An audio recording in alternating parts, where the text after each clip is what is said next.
In the dense, shadowed forests of Paklan, a group of ruthless bounty hunters moved with precision, tracking their elusive prey, Darth Maul and his brother, Savage Opress.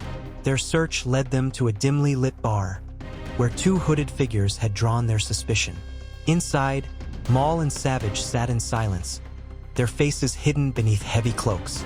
The moment the bounty hunters stepped closer, their leader spoke with authority. "Drop your weapons and raise your hands." A low whisper passed between the two brothers. Savage, deal with these, Maul ordered. Without hesitation, Savage Opress rose from his seat, his hood falling back to reveal his monstrous form. With a growl, he unsheathed his crimson blade and charged at the bounty hunters. Panic set in, but it was too late. Blaster bolts filled the air, yet Savage moved like a force of nature, deflecting, dodging, slaughtering them one by one. Meanwhile, on Coruscant, within the hallowed halls of the Jedi Temple, Master Salmara spoke to her young Padawan, who wore a look of certainty. "Darth Maul is dead," the Padawan insisted.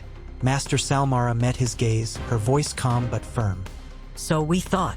The Padawan furrowed his brow. "Master Obi-Wan cut him in two. Both halves fell into the reactor shaft." Salmara sighed, her expression grave. "Hatred is a hard thing to kill," she explained. "Darth Maul has been consumed by it." She turned toward the towering windows, gazing out over Coruscant.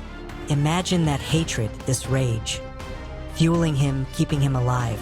And somewhere, somehow, that rage grew." The Padawan remained silent, absorbing the weight of her words.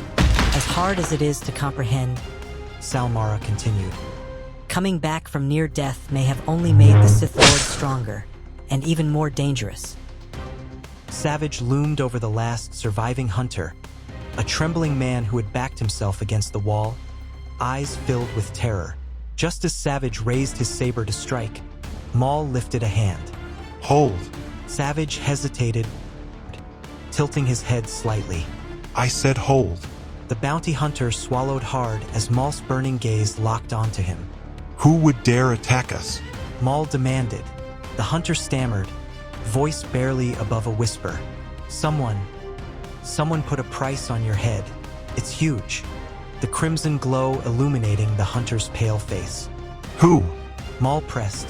The man quivered as both brothers' sabers hovered near his throat. "Jaboag," he blurted out. It was Jaboag. Maul's eyes narrowed. Who is Jaboag? The bounty hunter exhaled shakily. "You haven't heard of him? Have you been living in a hole?" A slow, sinister smirk spread across Maul's face. Yes. In one swift motion, both Maul and Savage slashed his throat, silencing the hunter forever. His lifeless body collapsed at their feet. The hunt was far from over.